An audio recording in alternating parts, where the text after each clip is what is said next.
Club Penguin is such a relic of a specific time on the internet, before mobile games dominated the market and flash games occupied its space. It was a staple of kid-friendly internet hangout spots, an MMO where little dudes like myself back in 2007, when I first played, could waddle around and meet new friends. Despite shutting its servers down in 2017, Club Penguin's impact on culture still lingers on the internet in various ways. Today, we'll be taking a look back on Club Penguin's art style progression over the 12 years of its existence. Joining us here today are artists from Club Penguin, Chris Hendricks and Ryan Olson. Welcome back to Render Breakdown.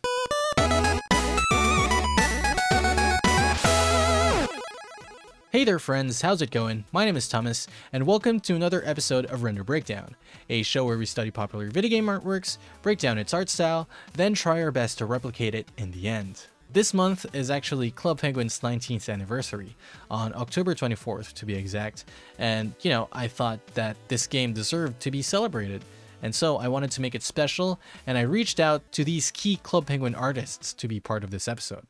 My name is Chris Hendricks. I have been in the video games industry since 2005, with my first game actually being Club Penguin. I was an artist, an illustrator, an animator. I animated the little penguin that walked around. I created the Puffle, the little pets that that the penguins had.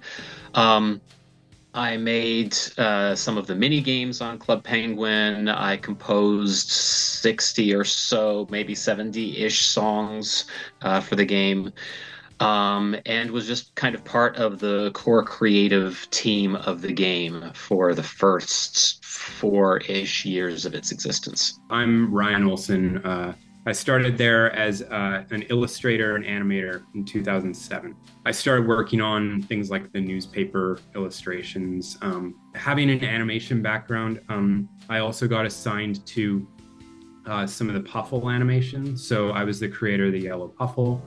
And then I also transitioned into doing mini game art as well. So there was a manager of illustration and animation position that was opened up, which I applied for with the intent of letting them know that I would eventually like to step into a leadership type role. So I ended up being the one getting selected for the role. So that's kind of where my role eventually went to, was in leading the art team. Club Penguin operated from 2005 to 2017. Naturally, there's been plenty of time for the game to evolve visually, as more artists join its workforce and styles get standardized. I found this image from one of the many Club Penguin time warps. This is a series that ran on the old Club Penguin blog that revealed behind-the-scenes sketches and concept art for the game. Huge thanks to Trainman1405 for archiving these articles. Incidentally, this was made and put together by Ryan Olson. I created this thing when I was there. I just called it the evolution of the penguin. And it was raw copper from like 2006 all the way through to 2013, which was kind of the last iteration of the penguin, was around 2013. I do have this image saved as well, and I was about to send this to you.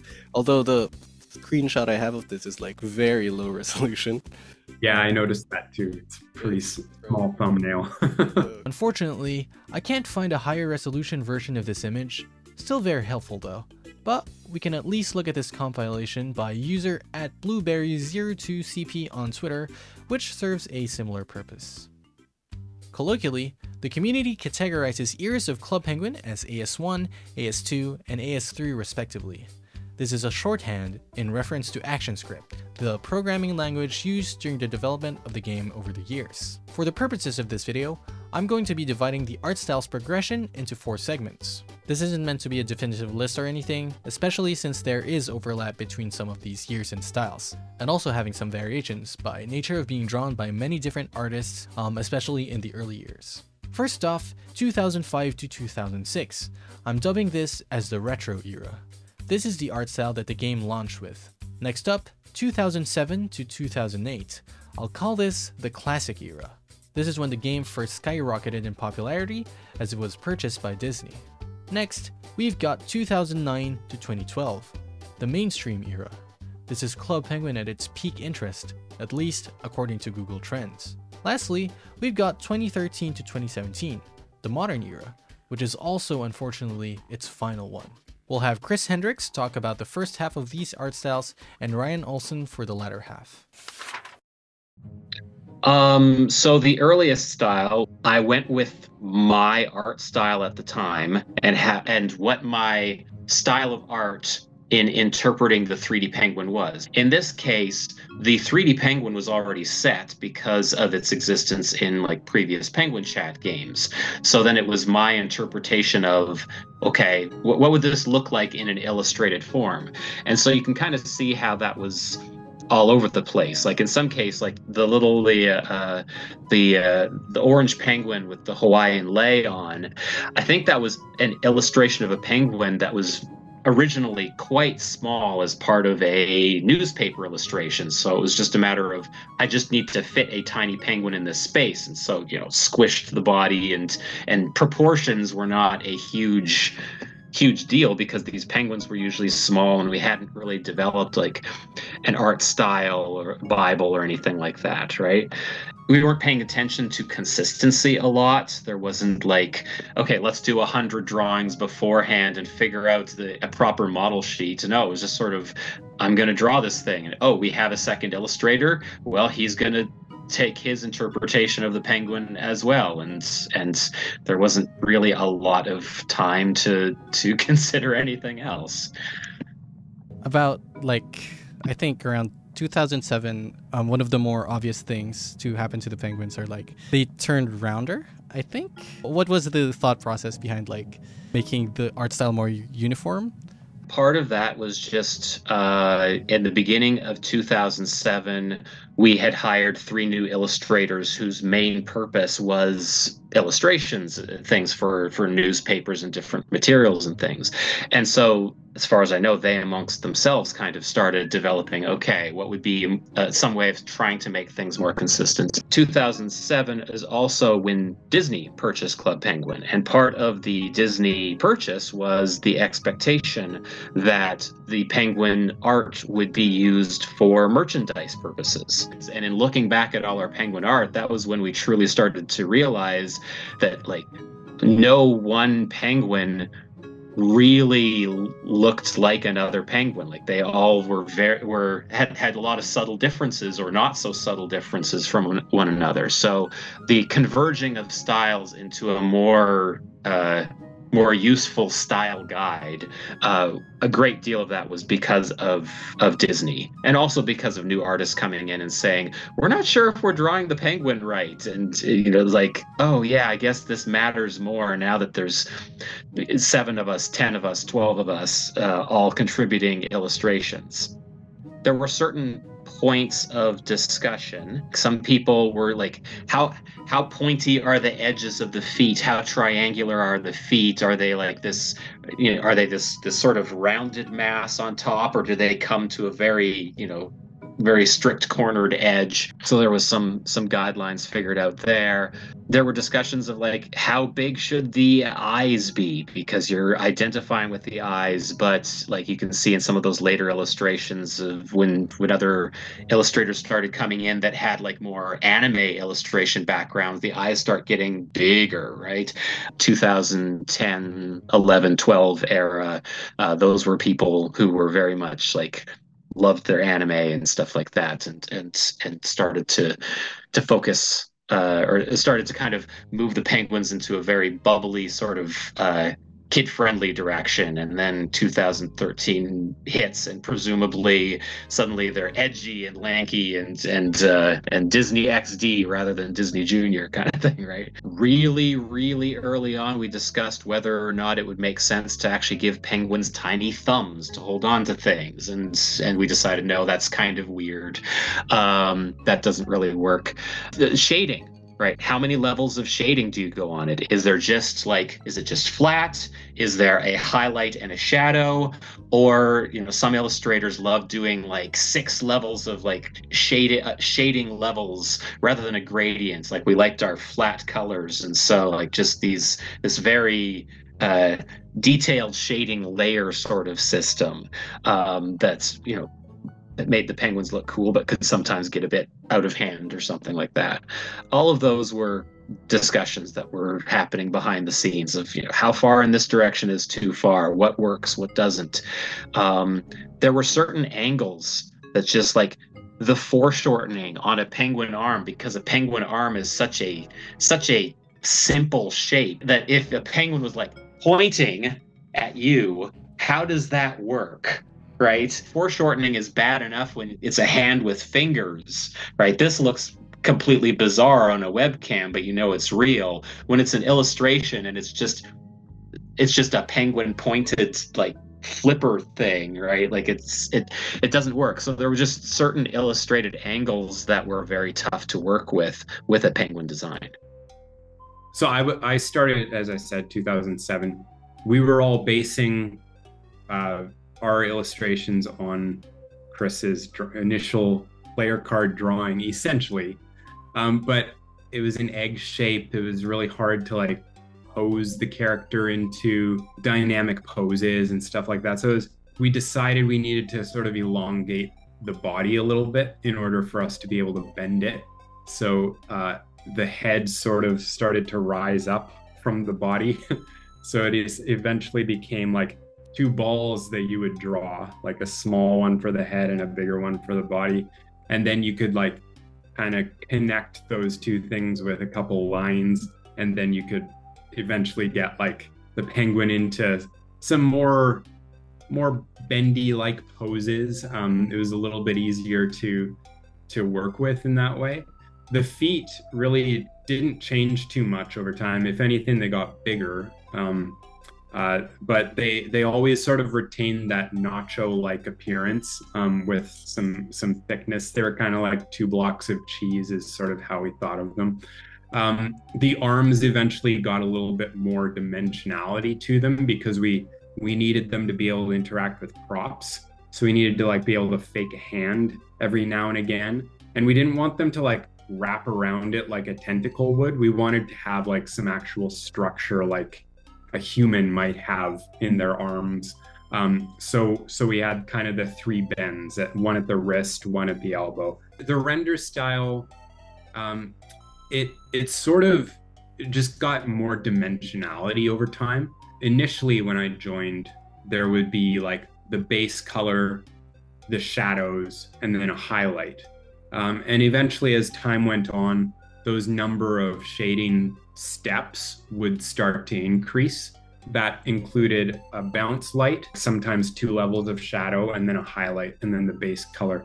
And that just rounded it out. It made the penguin feel like it was popping off of the screen a little bit more. The other thing that kind of changed over time was just the eye size and the size of the black pupil compared to the eye whites, essentially. So the eye whites basically got bigger over time and aged the penguin up a little bit. I don't know if you've like seen Puss in Boots kind of thing, right? Like when he's got really big pupils, they kind of feel a lot younger when they have big pupils.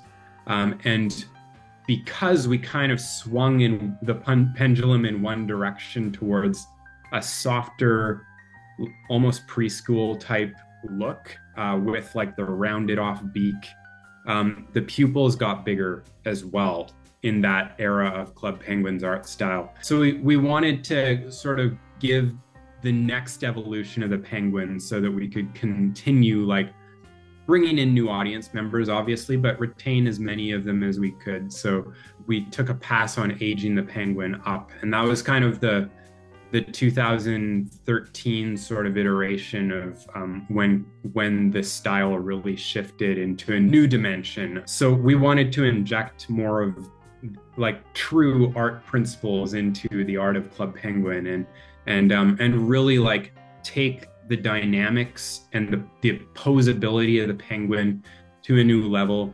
We needed the ability to really make them a little bit more animation friendly and just kind of get them into that realm of like, we wanted to expand beyond just the Club Penguin game into these other mediums. So let's have a model of a penguin that can work for all of these different purposes. And that's kind of the intentionality behind why we started driving in a specific direction. As we were starting to develop model packs, we basically took the best of all of the different artists that were drawing. What are our favorite penguins and some of the reasons why? And that's why the first art pack of the penguin was developed, which really started to show the light of day in around 2008. That's kind of where the first like model of the penguin started to show its face a little bit. As we brought on new artists as well, they would draw that model of the penguin in their own style. So it kind of started to develop again, being like, okay, well, our artists want to take it in a specific direction. There's reasons for that. So we took another pass and did another model pack. And that's kind of where the 2009 to 2010, 11, I guess even 12 is where that new model started to emerge essentially. And that one we had for a while. But then of course, like, as I mentioned, like we wanted to do a pass on aging it up. So that's where the 2013 penguin really started to take shape. If you're interested in watching the extended versions of these interviews, I have them linked down below in the description. There's about 2 hours worth of extra content, so definitely check this out if this is something in the realm of your interests. Fair warning though, I'm a bit of an awkward person and you'll probably feel this watching these videos. I try my best to edit around them so it's not as bad, but yeah, I apologize. This is my first time doing anything like this, especially like having guests on the show. So yeah, I promise I'll get better on the next ones. To summarize everything that we just heard from these artists and from what we can observe, I made our own little unofficial Club Penguin style guide. The retro penguins are kind of triangle shaped. You can play fast and loose with the body proportions as there isn't a definitive guide for it yet, but there are some characteristics that stick out, such as the beak being a bit thin and pointy. Coloring is simple, being only the base color, shadow, and the highlight. The classic penguins are similar to the retro ones, but with much more cleaner line art, having a more defined separation of the head and the body, kinda like a bowling pin. The mainstream penguins are defined by their roundness. This is when the art style shifted into something more toddler-like, with the bigger pupils and the rounded beaks. Sometimes you'll see more than just one level of shading on the artworks. And lastly, the modern penguins are taller and slimmer. The pupils have shrunken back down, giving the penguins an aged-up preteen look. The shading is much more complex, sometimes having 5 or 6 levels of it, sometimes even incorporating gradients into the mix. The way the beak is drawn is noticeably different, with it being longer and pointed upwards, having a clear separation between the mouth and the beak itself. You can download this style guide on my Patreon for free, even if you don't become a member. Because Club Penguin is a Flash game, naturally, the artwork is done in Macromedia Flash, also known as Adobe Flash, but these days known as Adobe Animate. To keep things simple, I'm just going to refer to it as Flash. Flash is a piece of software that is both an art program but also a platform, which means you can make animations and games on it. Flash is also vector-based, which means you can scale up the artworks infinitely without getting pixelated. For context, vector artworks are created using points and lines and shapes, as opposed to raster artworks, which are drawn with pixels. I talked more about vector art in the previous episode, Sonic Adventure, so you should check that out if you're interested. Let's talk about the programs we'll be using for this episode. From what I understand, these illustrations were made in Adobe Flash at the time? The primary way of illustrating in Penguin, at least until 2009, I'd say, was directly in Adobe Flash. There were some illustrators that started coming on board who were more familiar with Adobe Illustrator and came from that background because of, say, storybook illustrations or things like that. Because while Flash was great for online content, it wasn't necessarily great for creating art for printed media. And so when you had illustrators coming in who were more like familiar with printed media, they started to also say, you know, let's start working in Illustrator more. And so there was a gradual shift. Did you ever shift out of Vector, or was it like, you know? Not really. Flash was really the tool of choice all the way through up until, I would say, like Club Penguin Island was when we really started to shift out and start using more Illustrator, more Photoshop. Eventually, we did incorporate Illustrator a little bit, just because we could find the line art in Illustrator is a little bit nicer, because you can get a nice tapered look fairly quickly with just some quick brush strokes. But we would still bring those lines from Illustrator over into Flash, and then just break them apart, turn them black, and then start doing our color fills and stuff like that in Flash. So we still did most all of the colors and shading all in Flash. And that would be the final product. So it was a vector illustration in the end. Rarely would we ever see like a penguin that wasn't vector. If you don't have access to these, here are some free alternatives. Unfortunately, there is no good alternative to Flash, as it's pretty unique in what it does, but if you don't really care about fidelity or saving these as SWF files, then technically you can just do all of this in Inkscape, because at the end of the day, this is still just vector art anyway. This is the part of the video where we attempt to replicate the art style of the game we're discussing. However, this time there's a twist. At the end of the video, we'll have our guest artists judge the results. This is honestly pretty terrifying, but we'll persist. I've decided that I will be making 4 different postcards to represent each of the art styles. Let's start off with the retro era postcard. My concept for this is simple. I wanted to celebrate one of those fake holidays, something inconsequential. Most of the real holidays already have their own postcards, so I settled on Grilled Cheese Day. Seemed like a cute thing. Moving on to Adobe Animate. I used a brush tool to draw the line art. I initially had the stabilizer to a low value because I wanted the imperfection to shine through, but I eventually just made it 100.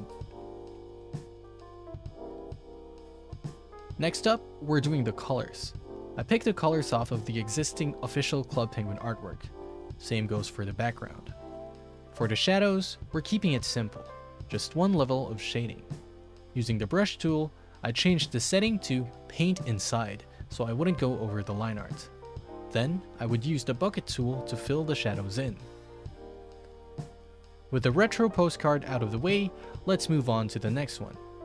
For our classic postcard, I've decided to make a birthday greeting one. It's the game's 19th birthday. So, I decided to depict what a 19-year-old penguin looks like, at least according to this old artwork by Chris Hendricks. It just so happens that I drew those penguins on October 12th, 2005. As always, we start with the line art.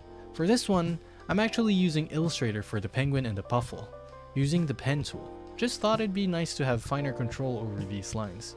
You can adjust the stroke width using the width tool to simulate pen pressure. Alright, we're moving back over to Adobe Animate. I'm doing the rest of the line art in this program. Similar to the previous postcard, we're going to color pick the background. This one's based on the ski lodge, so I picked the colors off of that.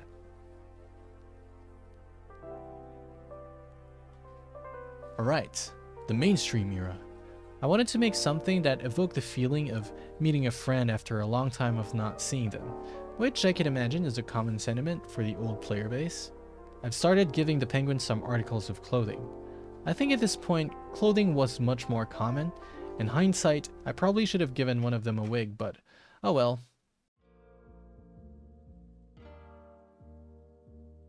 This time, I'm doing multiple levels of shading.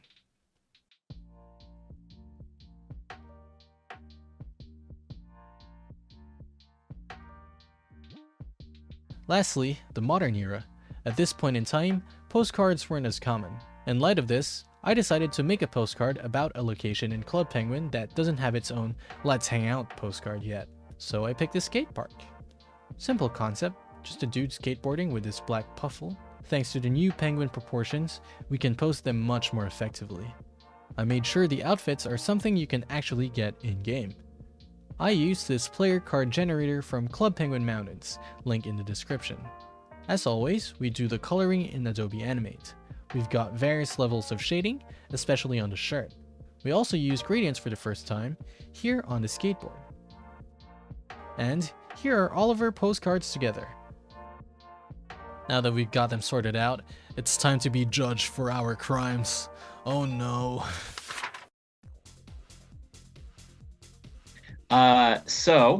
First of all, I love the choice of grilled cheese day. I feel like that's the type of thing that we should have done.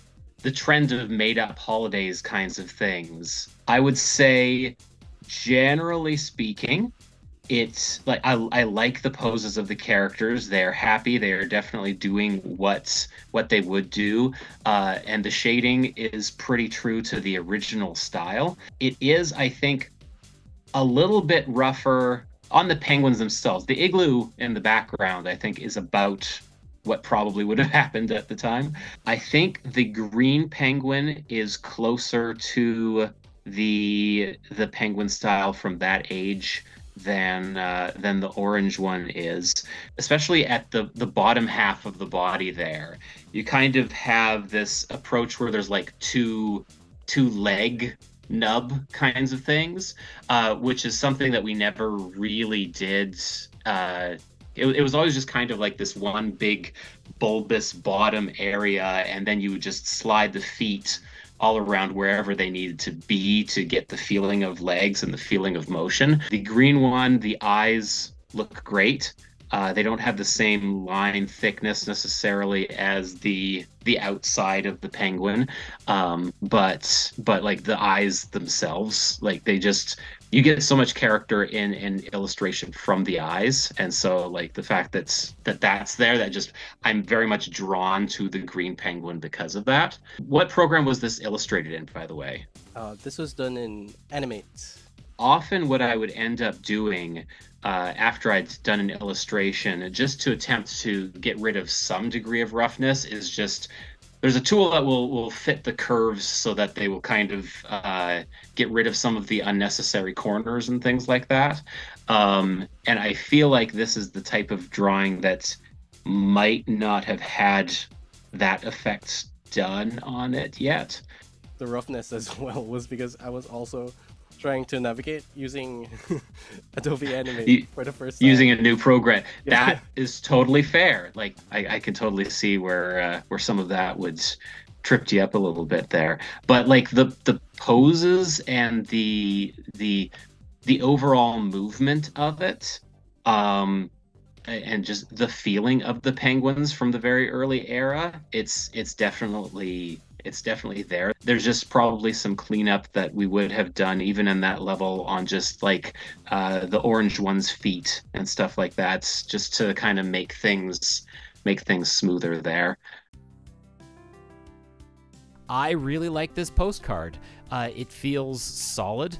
It has the exact feel of the attic. Like I recognize that chair. I recognize the decor in there. So the background and the surrounding looks great. I think that the puffle looks pretty on model there. There's kind of this weird little eye thing happening, just that little extra wrinkle in the eye that I'm thinking might be making the puffle itself look like it's old, which might be good for this purpose, but probably isn't something we would have done normally, I don't think. But like the cake and the puffle looks great.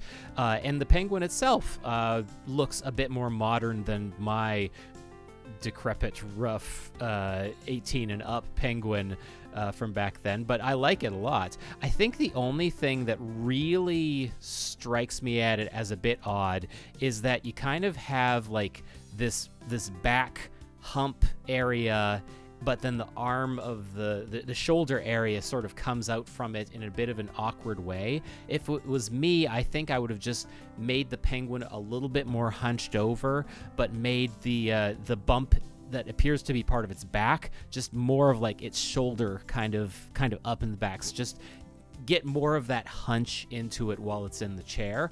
Just kind of make the position of the penguin a little bit more extreme, a little bit more pushed. But other than that, solid postcard. I like it. I think overall, you've like kind of really got the style. The penguins feel on model. I like how you've varied the line width in here, where it's like a thinner line style on the interiors and like a thicker one on the exteriors. First thing that kind of jumps out is you might want to like look at elongating this beak just a little bit, that it's not quite so rounded and a little bit more oval, maybe a little longer. Could maybe bring this smile line just up a little bit, and then having just a little bit more of like a jaw jut. I would almost keep a little bit like of that thicker line just on the exterior of the bracelet here. I'd avoid tangenting this pupil too much, like probably just bring that eye line just out a little bit. I like the eye direction that you've got pushed here. It's feeling nice. From a shading perspective, I think your light sources feeling like they're coming from this side, right? Yeah. So I think that's all working nicely. Maybe this guy's foot should be just a little bit higher. Model-wise on the feet, they're feeling pretty good. I think shadow-wise, the perspective feels a little bit like it varies a little bit. Like I was trying to go for like it's like a 1 point perspective, like coming from okay. I feel like the slope works okay. I would just kind of make it a little bit more like this though. So probably raising up that horizon line just a little bit so that we can kind of get this ground plane kind of feeling like it's a little bit more on level. Typically what we would do in Club Penguin is like we'd have the horizon and then we'd have like kind of these clouds on the exterior sides. What that does is kind of draws your eye in and it sort of frames the action that's going on. So like I would use those clouds like kind of a little bit like this. Probably even like raise up this scale just a little bit more. The perspective in earlier days was a little bit wonkier. It got a little bit more correct kind of as we moved through the years, as like our artists got a little bit better. But honestly, like I think you came really close to getting this to the degree where it would probably pass in the early like 2010 to 2011 sort of time frame. I think like really it's just minor things. I think overall, yeah, you really kind of came in swinging nicely here. Feeling good.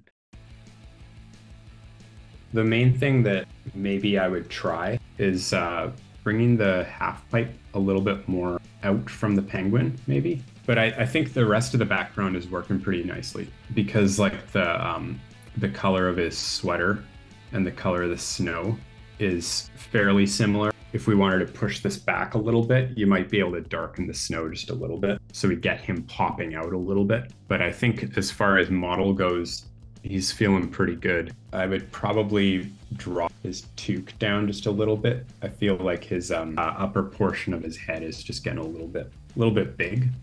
I think you got the overall like shape of the beak. It's maybe getting a little bit sharp on the front. Probably just round this bit out just a little bit. I think like you got this scoop up nicely, but yeah, it's more about just rounding that a little bit out and maybe round out this back bit too. Expression's looking really good. He's got a lot of attitude. Line style wise, I would probably thicken up the kind of exterior line again of the penguin. Rendering is feeling really good though. I feel like there's a nice strong light source coming in from behind. You've got the bounce light that's feeling nice. Could maybe add one to his shoe as well. Probably put it on his wheels just a little bit as well. I think you've done this one justice. It's feeling good. It feels like it would be something that one of our illustrators would have drawn. So kudos.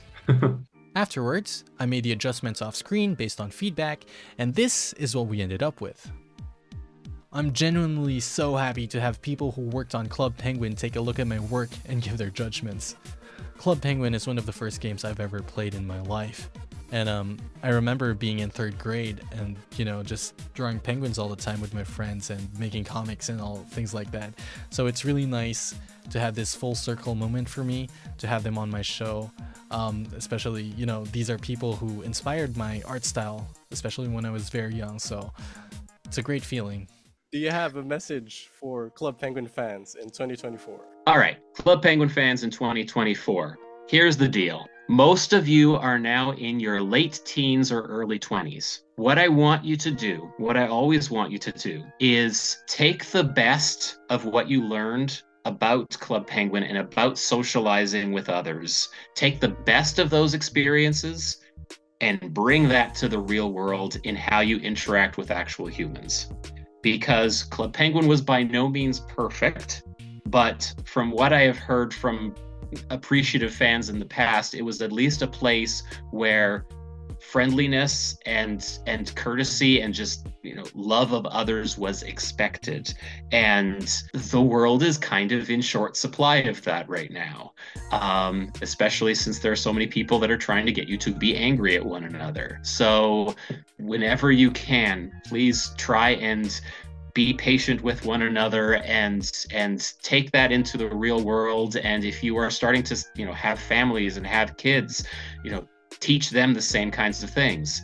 And if you really need to, just internally imagine you're throwing a snowball at somebody that you didn't like that day. But in general, just try to show that kindness to others. First of all, thank you. Thank you for the support that you had for the game and for the community that you were a part of. It really did change the world, in my opinion. The amount of passion that you brought, the amount of fun, the amount of ideas that you brought actually to the game, because we were listening, whether you knew it or not, because ultimately it was about what the audience wanted. It was never about us trying to stroke our egos as artists or developers. It was all about the Club Penguin fans. And so your ideas were awesome to be able to kind of sort through and see or hear about. Like I already said, passion, but the passion that the audience had for the game and how they used the game to kind of almost discover themselves in a way, of like who they are and who they wanted to be. They were able to try that out on Club Penguin in a way, right? Where you could go on to Club Penguin and be who you wanted to be, and you didn't have to hide behind a facade or whatever. Like you could truly be you on Club Penguin, and that was a beautiful thing to see. I got to sit in on some play tests and stuff for some of our Club Penguin games, and actually hear like firsthand how kids were interacting with the experiences, and they it was just like an amazing thing to behold. I absolutely loved just like hearing stories of how Club Penguin kind of changed people's lives in a way, or like caused them to want to be an artist or a developer later on in life when they grew up. And so, yeah, really all that I can say is like, thank you. Thank you. Like what you guys brought to the game was what made it Club Penguin. That's why it lives on, is because the community of Club Penguin lives on, and there's a piece of it in each of our hearts. And I think that will continue on until our generation, like, you know, moves on or whatever. Like it's a beautiful thing. And it was so cool to be a part of. Do you have any projects you're working on you'd like to, promote or anything? Yeah, so I am on YouTube. If you search for Screen Hog Club Penguin, I'm sure you'll find me there. I have a number of videos. most of them are talking about the music of Club Penguin, but a few of them are talking about the Penguin avatar itself and some illustrated things, so you can check those out there, or some of the other projects that I've been involved with. Last couple of years, I've been with some ex-Club Penguin colleagues working on a different game, a mobile game, as it so happens, that will hopefully be launching pretty soon. We're trying to work out one little kink detail that's not really working out in our favor before we go full blast with it, but it's been really fun to work on. I've been animating in a program called Spine that takes 2D illustrations, and you can actually do some fun animated puppet animation with it and some fun effects, so you'll get to see that. And yeah, mostly if you want to keep up with what I'm doing, YouTube channel is probably the best way to go. I am also on Twitter at _ScreenHog, but I don't post on there as often as I used to. So I'm still there, just not as often. I'm not really allowed to talk about what I'm working on right now.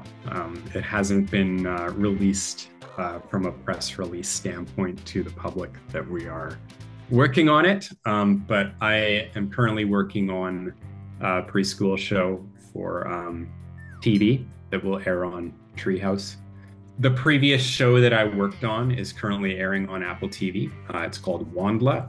It's based on a book series, The Search for Wandla, written by Tony DiTerlizzi, guy who did the Spiderwick Chronicles. I worked on the first 3 of that part of the series. Most of my work will appear in seasons 2 and 3 when they release, but it was a really, really great project to be a part of, and I got to work with some amazing people on that one as well.